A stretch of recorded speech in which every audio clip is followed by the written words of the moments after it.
একটা সময় চিন্তা করা হতো বাংলাদেশে কমলা চাষ করা প্রায় অসম্ভব একটি ব্যাপার, কিন্তু বর্তমানে বাংলাদেশে বেশ কিছু উন্নত জাতের কমলা চাষ হচ্ছে। আমরা আজকে এসেছি দিনাজপুর সদরে 10 মাইলে আব্দুর রহিম ভাইয়ের নার্সারিতে কমলার নতুন একটি জাত সম্পর্কে আপনাদেরকে বিস্তারিত জানাতে। প্রথমেই আমি আব্দুর রহিম ভাইয়ের কাছে জানতে চাই, ভাই এই জাতটির নামটি যদি আপনি আমাদেরকে বলেন। এই জাতটির নাম হচ্ছে ডব্লিউ মার্কট আফোরার ম্যান্ডারিন। আপনি এই জাতটি সর্বপ্রথম কোন জায়গা থেকে সংগ্রহ করেছেন এবং কবে সংগ্রহ করেছেন? এটা আমি জাতটি অস্ট্রেলিয়া থেকে এক বড় ভাইয়ের মাধ্যমে এটা সায়ন প্রাপ্ত হই, মানে এটা বার্ডউড যেটা বলে, সায়নটি আমরা উনার মাধ্যমে আমরা এখানে নিয়ে আসি। নিয়ে আসার পরে এটা আড়াই বছর পূর্বে আমাদের এই জাতটা আমাদের কাছে আসে এবং আমরা এই গাছ এখানে এটা গ্রাফটিং করছি এখানে। হ্যাঁ, এটা ছোট গাছ, এখানে দেখতে পাচ্ছেন আমাদের আরও বড় মাদার ট্রি আছে। হ্যাঁ, ওখানে ফল এখনও পরিপক্ক হয়নি তেমন, এটা সময় লাগবে হয়তো। আমরা এই জাতটি আপাতত আমরা এখন দেখব এটা কি অবস্থা। বলে রাখা ভালো যে এই জাতটি কিন্তু বিশ্বের একটি খুবই জনপ্রিয় জাত। বাংলাদেশ সরকার প্রতি বছর এই জাতটি বিদেশ থেকে আমদানি করে থাকে এবং বাংলাদেশে কমলার চাহিদা পূরণের ক্ষেত্রে এই জাতটি আশানুরূপ হবে কি না তা আজকে আমরা দেখব। তো এই জন্য আমি আমাদের পাশে দাঁড়িয়ে আছেন, সুদূর ভারত থেকে এসেছেন আমাদের দাদা। দাদা, আপনার পরিচয়টা প্লিজ। আমি উজ্জ্বল রায়, নদিয়া ডিস্ট্রিক্ট রানাঘাট থেকে এসেছি, ইন্ডিয়া থেকে। তো আজকে আমি দেখতে এসেছি যে যাতে কেমন হচ্ছে এখানে ফলন। যদি ফলন ভালো হয় আশা করছি আমরা আমাদের দেশেও এটার আপগ্রেডিং করতে পারবো এই যাত্রা সম্বন্ধে। তো আজকে দেখব আমরা, যদি দেখানো হয় যাত্রা সম্বন্ধে আরও জানতে পারি আমরা, ভালো হয়। আচ্ছা, আমাদের সঙ্গে আরও উপস্থিত আছেন, দয়া করে আপনার নামটি বলবেন। জি, আসসালামু আলাইকুম। আমি আব্দুল সালাম। আমি আসলে একজন কমলা বাগান করতে শুরু করেছি, অনেকগুলি জাত শুরু করেছি। আজকে ওই যে আব্দুর রহিম ভাইয়ের কাছে শুনলাম যে ওনার একটা ভালো জাত আছে, তাই আমি এখানে আসলাম। যদি জাতটা ভালো হয় আমার ইচ্ছা আছে এই জাত দিয়ে অত বড় একটা বাগান করব। ধন্যবাদ আপনাকে। আমি এই মুহূর্তে আমাদের যিনি প্রধান অতিথি উপসহকারী কৃষি কর্মকর্তা স্যার আমাদেরকে এই জাতটি সম্পর্কে এখন বিস্তারিত বলবেন। স্যার। ধন্যবাদ। আসলে মালটা একটা সময় ছিল আমরা বিদেশ থেকে, মনে করেন অস্ট্রেলিয়া, আমাদের প্রতিবেশী দেশ ভারত, ভুটান, এগুলা থেকে চড়া দামে দেশে ক্রয় করে নিয়ে আসতাম আমরা। তো এখন দেখা যাচ্ছে আমাদের দেশের আবহাওয়া এবং মাটি আর সঠিক চারা যদি এই দেশে পাওয়া যায়, মানে বিশ্বের উন্নত জাতগুলো আমাদের দেশে চাষাবাদ করে আমাদের যে দেশের মধ্যে যে পুষ্টির ঘাটতিটা এই ফল আবাদ করে পূরণ করা সম্ভব। কারণ আপনারা এখানে দেখতে পাচ্ছেন আমাদের দিনাজপুর সদর উপজেলার 10 মাইলের পার্শ্ববর্তী একটি ইউনিয়ন, 2 নম্বর সুন্দরবন ইউনিয়ন। এই ইউনিয়নে সুন্দর একটি উনি গুছালো নার্সারি করেছেন। এই নার্সারিতে ফরোয়ার মান্ডারি অস্ট্রেলিয়ান একটি জাত আজ থেকে 2 বছর আগে এখানে নিয়ে এসেছিলেন এবং এখানে নিজে গ্রাফটিং করার পর দেখতেছেন সচক্ষে এটা কিন্তু আমাদের নিজ হাতে তৈরি করা। এই নার্সারিতে আমি মাঝে মাঝে আসি এবং চমৎকার কালারের ফল এবং খেতে অত্যন্ত সুস্বাদু। এখানে বাগান চাষি ভাইয়েরা আছেন এবং প্রতিবেশী দেশ আমাদের বিদেশি অতিথি এখানে একজন এসেছেন, তিনিও নিজ চোখে দেখলেন, তিনিও আগ্রহ প্রকাশ করেছেন যদি এটা ভালো হয় তো ইনশাল্লাহ তারাও করবেন। এবং এটা আমরা এই নার্সারির মাধ্যমে আমাদের দেশে এবং আমাদের পার্শ্ববর্তী দেশগুলোতে নিঃসন্দেহে ছড়িয়ে দিতে পারি। ছড়িয়ে দেওয়ার মাধ্যমে আমাদের গণপ্রজাতন্ত্রী বাংলাদেশ সরকার জননেত্রী শেখ হাসিনার যে উদ্যোগ, আমরা এখন খাদ্যে স্বয়ংসম্পূর্ণ হয়েছি, আমরা এখন পুষ্টি চাহিদার ঘাটতি পূরণ করতে চাই। যার কারণে সরকারের অঙ্গীকার হচ্ছে, শেখ হাসিনা সরকারের অঙ্গীকার প্রতি ইঞ্চি জমির ব্যবহার। এই প্রতি ইঞ্চি জমির ব্যবহারের মাধ্যমে আমরা এই জাতটিকে আবাদ করে প্রত্যেকের বাড়িতে যে আনাচে কানাচে পতিত জায়গাগুলো থাকে সেখানে 1-2টা করে গাছ লাগিয়ে নিজের বাড়ির ফলের যেটুকু দরকার, যে চাহিদাটা সেটা পূরণ করতে পারি। ধন্যবাদ। জি, অসংখ্য ধন্যবাদ আপনাকে স্যার এত সুন্দর প্রতিক্রিয়া দেওয়ার জন্য। আমি এই মুহূর্তে আমাদের দিনাজপুরের একজন স্বনামধন্য নার্সারির মালিক মিঠু করিম স্যারকে আমাদের মাঝে ডেকে নিব। স্যার প্লিজ চলে আসুন। এরপরে আমি অনুরোধ করব শাহরিয়ার ভাইকে, আপনিও চলে আসুন, আপনি একটু এদিকে দাঁড়ান। এরপর আমাদের শুধু রাজশাহী থেকে এসেছেন আমাদের পার্থ দাদা প্লিজ চলে আসবেন। এরপরে আমাদের আরও একজন স্বনামধন্য অতিথি আছে সেলিম স্যার, প্লিজ স্যার আপনি চলে আসুন আমাদের মাঝে। প্রথমে আমরা মিঠু করিম স্যারের কাছে যেতে চাই। স্যার, এই জাতটি সম্পর্কে আমাদের উপসহকারী কৃষি কর্মকর্তা মতিন স্যার অনেক কথা বলেছেন, তো এই জাতটি সম্পর্কে আপনার প্রতিক্রিয়া জানতে চাচ্ছি। আসলে এই জাতটি কিন্তু আমি ব্যক্তিগতভাবে এখনও কিন্তু টেস্ট করিনি আসলে, হ্যাঁ। তা আসলে সেটা জানতেই আসলাম যে কেমন হবে না হবে। ফলন তো মাশাআল্লাহ, যেটা মাটির গাছে প্রচুর ফলন দেখলাম। আর এখন আমরা যদি কাঙ্ক্ষিত মিষ্টতা পাই, আর এমনি যেটা স্কিন তো অনেক সুন্দর, একটু টাইট মনে হচ্ছে আমার দেখে, ফলন ভালো। এখন মিষ্টতাটা যদি সঠিক মাত্রায় পাই আর জুসটা যদি ঠিক মতো আমরা পাই, তাহলে তো আর কোনো কথাই হবে না। তো এখন এটা আসলে আমাদের দেখতে হবে আসলে আরো। জি, অসংখ্য ধন্যবাদ স্যার। তাহলে এখন আমরা এই জাতটি কেটে দেখব যে এই জাতটি আসলে কেমন, এবং টেস্ট করার পরে বাকি প্রতিক্রিয়াগুলো আপনাদের সামনে দিয়ে দেওয়া হবে ইনশাআল্লাহ। তো এই জন্য আমি আমাদের উপসহকারী কৃষি কর্মকর্তা স্যারকে অনুরোধ করব, স্যার প্লিজ একটি ফল আপনি ছিঁড়ে আমাদের মাঝে দেখাবেন, এবং আমাদের দর্শক যারা আছে তারা অবশ্যই দেখবে যে এটার আসলে ভেতরের কালারটা অরিজিনাল অ্যাফোরের ম্যান্ডারিনের মতো কিনা, এবং আমাদের যারা অতিথি আছে ওনারা টেস্ট করে এই বিষয়ে প্রতিক্রিয়া জানাবেন। ধন্যবাদ। ঠিক আছে, আমি ছুটাই দিচ্ছি। হ্যাঁ, জি, এই যে দেখেন আমি একটি ফল সংগ্রহ করলাম।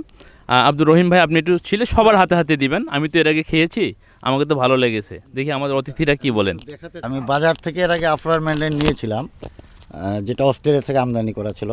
মানে জাত নিয়ে কোনো সমস্যা নেই, পিছনে যেটা যেরকম এবং যেরকম চ্যাপটা থাকা দরকার, হ্যাঁ, জাত অরিজিনাল, এটুকু অন্তত আমরা বুঝতে পারতেছি। আব্দুর রহিম ভাই, আপনি এখন এই জাতটি আমাদের সামনে উন্মোচন করে দেখাবেন। আব্দুর রহিম ভাই জাতটি এখন খোলাসা করছে। তো খোসার যে কালারটা আমরা দেখতে পাচ্ছি, খোসার বিপরীত অংশের যে কালারটা, এইটাও কিন্তু প্রায় একটু রেডিশ টাইপের আমরা দেখতে পাচ্ছি, এবং খুব সুন্দরভাবে আসলে খোসাগুলো ছড়ে আসছে। আমাদের মিঠু করিম স্যার আসলে দেখাচ্ছে ভিতরের কালারগুলো, হ্যাঁ, এবং কমলার যে আসলে বৈশিষ্ট্য, সেই সকল বৈশিষ্ট্য কিন্তু এই জাতটির মধ্যে উপস্থিত। আমি আব্দুর রহিম ভাইকে অনুরোধ করব, ভাই আমাদের উপসহকারী কৃষি কর্মকর্তা স্যার আছে, ওনাকে দিয়ে প্রথমেই যদি আপনি টেস্ট করান, আমরা ওনার প্রতিক্রিয়া নেব। এরপরে আমাদের বাকি যেই অতিথিগুলো আছে আপনি সবাইকে একটি একটি করে দিবেন, আমি সবার প্রতিক্রিয়া নেব। আমি এই মুহূর্তে আমাদের উপসহকারী কৃষি কর্মকর্তা স্যারের প্রতিক্রিয়া জানতে চাচ্ছি। স্যার। আলহামদুলিল্লাহ, আপনাদের সামনে আমি এটা বিসমিল্লাহ করে খাইলাম। অত্যন্ত সুস্বাদু এবং রসালো, যেটা আমাদের চাহিদা একবারে আশানুরূপ। ধন্যবাদ। জি, অসংখ্য ধন্যবাদ স্যার আপনাকে। সালাম ভাই, বলেন। জি, এখন আমাদের মাঝে সালাম ভাই টেস্ট করবে, আমরা সালাম ভাইয়ের প্রতিক্রিয়া নিব। Sir please. বিসমিল্লাহির রহমানির রহিম। আমি কিছুদিন পূর্বে বাজার থেকে অ্যাপোরের ম্যান্ডারিন কিনে নিয়েছিলাম। তো মিষ্টতা অস্ট্রেলিয়া থেকে আমদানি করা অ্যাপোরের ম্যান্ডারিন যেটা আমি খেয়েছিলাম, আজকে যেটা খেলাম ওটার রস একটু কম ছিল এর চেয়ে। আমার কাছে মনে হয়েছে এটার রস বেশি হয়েছে, সামান্য একটু টক ভাব আছে, কিন্তু মিষ্টি আছে, আর কমলার যে অরিজিনাল ফ্লেভার সেটা এর মধ্যে পাওয়া যাচ্ছে আমাদের দেশে। আলহামদুলিল্লাহ, আমরা নিজেদেরকে ভাগ্যবানই মনে করছি যে আমরা এত সুন্দর ফল আমাদের দেশে উৎপাদন হয়েছে, আমরা খাচ্ছি। তো আমারও ইচ্ছা আছে ভবিষ্যতে এটা নিয়ে আমি খুব বড় বাগান করব। ধন্যবাদ আপনাকে। এই মুহূর্তে আমাদের মিঠু করিম স্যার আসলে এই জাতটি টেস্ট করেছেন। আমরা এখন ওনার প্রতিক্রিয়া জানবো, এবং উনি একটি ব্রিক্স মিটার নিয়ে আসলে আমাদের সামনে উপস্থিত হয়েছেন। উনি ব্রিক্স মিটারে এই কমলার মিষ্টতা পরিমাপ করছেন। তো উনি ব্রিক্স মিটার সহ ওনার প্রতিক্রিয়া আমাদের মাঝে উপস্থাপন করবেন। স্যার। হ্যাঁ, সত্যি বলতে আমি এতটা আশা করি নাই যে এটা মানে ঠিক এই পর্যায়ে এই মান দেখাবে। হ্যাঁ, অনেক কথাই হচ্ছিল আশেপাশে, তা আমি খুব খুশি আসলে। তা আমি একটু দেখছি। হ্যাঁ, ব্রিক্স মানটা একটু দেখছি আমরা, একটু সময় লাগে ব্রিক্স মান। তে আপনাদেরকেও একটু দেখাতে চাই, দেখেন 13.1, এবং আমি মার্কেট থেকে যে অস্ট্রেলিয়া থেকে আমদানি করা আফারার খেয়েছিলাম, সর্বোচ্চ মান পেয়েছিলাম 13.4, সর্বনিম্ন ছিল 9.4। হ্যাঁ, তো সেই হিসাবে হ্যাঁ মাশাল্লাহ, আর কিছু বলার নেই আমার। এবং হ্যাঁ, রহিম ভাইয়ের সাইনগুলো আমি সব কেটে নিয়ে যাব, এটাই আর কি কথাবার্তা। আপনারা তখন আমাদের অতিথিগণের মুখ থেকে আসলে এই কমলার রিভিউ সম্পর্কে জানতে পারলেন। তারা তাদের ব্যক্তিগত প্রতিক্রিয়া আমাদের সামনে দিয়ে গেলেন। তো এই মুহূর্তে আমি আমাদের উপসহকারী কৃষি কর্মকর্তা স্যারকে এই জাতটির ভবিষ্যৎ সম্পর্কে জানতে চাচ্ছি, যে যেহেতু বর্তমানে আমাদের দেশে ডলার সংকট চলছে এবং প্রতি বছর একটি অসংখ্য ডলার আসলে আমাদের ব্যয় হয় এই কমলা আমদানির ক্ষেত্রে। মূলত এটি একটি আমদানি নির্ভর ফল। এই আমদানি নির্ভরতা কমানোর জন্য এই কমলাটি আমাদের দেশের কৃষকদের মাঝে কী ভূমিকা পালন করবে এ সম্পর্কে বিস্তারিত কথা আমি শুনবো আমাদের উপসহকারী কৃষি কর্মকর্তা স্যারের কাছে। স্যার, আসলে ভাই বলেছেন যে এই মুহূর্তে আমাদের দেশে আসলে ডলার সংকটের যে বিষয়গুলো এবং আমাদের এই কমলা দেশে উৎপাদন করে আমাদের আসলে চাহিদাটুকু কতটুকু পূরণ করা সম্ভব। মাননীয় প্রধানমন্ত্রী একজন কৃষিবান্ধব সরকার, ওনার ম্যান্ডেট হচ্ছে আমাদের দেশে আমাদের খাদ্যের চাহিদা যেভাবে আমরা পূরণ করেছি, ঠিক পাশাপাশি আমাদের পুষ্টি যে ঘাটতিগুলো আছে ফল থেকে যেটা আমরা পাই, আমাদের দেশের টাকা বাইরে থেকে যেটা নিয়ে আসতে হয়, আমাদের সরকার এবং আমরা কৃষি বিভাগ একসাথে কাজ করে যাচ্ছি। এই এত সুন্দর জাতগুলো যদি আমরা প্রত্যেকে বাড়িতে একটি দুটি করে চাষ করি এবং আমাদের বাগানি ভাইয়েরা যদি অন্য জাতের পাশাপাশি এগুলোর সম্প্রসারণ শুরু করেন, ইনশাল্লাহ আমরা আশা করতেছি মোটামুটি 75 থেকে 85% চাহিদা আমাদের দেশ থেকে উৎপাদন করা সম্ভব। এটা একেবারে এখানে কোনো সন্দেহ নাই, যার প্রমাণ আপনারা এখানেই আমাদের একটা ব্রিক্স মেশিন দিয়ে এই কমলার মিষ্টতার মান আপনারা এখানে পেয়েছেন, তার রসের পরিমাণ এখানে পেয়েছেন। বাগানিরা এবং আমাদের কৃষক ভাইয়েরা এটা এখানে টেস্ট করে দেখেছেন এটা অত্যন্ত সুস্বাদু এবং সকলে এটা সম্পর্কে ভালো বলেছে। এটা কিন্তু আমরা লুকায় চুরি সবার সামনে ওপেনভাবে এখানে খাওয়াইছি, খাওয়ার পরে কিন্তু সরাসরি গাছ থেকে সংগ্রহ করে এটা দিয়েছি। আপনারা আরেকটা জিনিস জানেন কি না, এই কমলাটা এখানে যে মিষ্টতাটা আমরা পেয়েছি, ওই যে আমাদের যে করিম ভাই বলেছেন যে 9 থেকে 13 পর্যন্ত পেয়েছি, এই কমলাটা আজকে আপনি যদি ছুটায়ে ঘরের মধ্যে রেখে 2 দিন পরে খান, এর মিষ্টতার মান কিন্তু আরও বাড়া যাবে, এটা 9-10-এর দিকে চলে আসবে। আমরা তো সরাসরি গাছ থেকে সংগ্রহ করে খাইলাম 13 পাইলাম, এটাকে যদি আমরা ছুটায় রেখে 2 দিন পরে খাই, দেখবেন যে 9-10 আমাদের এই মানটা চলে আসবে। তার মানে অস্ট্রেলিয়ায় যেভাবে উৎপাদন হচ্ছে সেম আমাদের দেশে উৎপাদন হবে, কোনো সন্দেহ নাই। এই জন্য আমরা সবাই বলি যে বাংলাদেশের মাটি সোনার চেয়েও খাঁটি। এর কারণ হচ্ছে এটাই যে আমাদের দেশ এমন একটি আবহাওয়া এই দেশে আছে, এমন কোনো ফসল নাই, আমরা চেষ্টা করলে ইনশাল্লাহ সম্ভব। এই জন্য আমাদের প্রত্যেকের সহযোগিতার দরকার, সহযোগিতা এবং আন্তরিকতা। এখানে যে বাগান চাষি ভাইয়েরা আছেন, আমি অনুরোধ করব আপনারা এই জাতগুলোকে এক্সটেনশন করবেন, আমাদেরকে সহযোগিতা করবেন, আমাদের সরকারের হাতকে শক্ত করার চেষ্টা করবেন।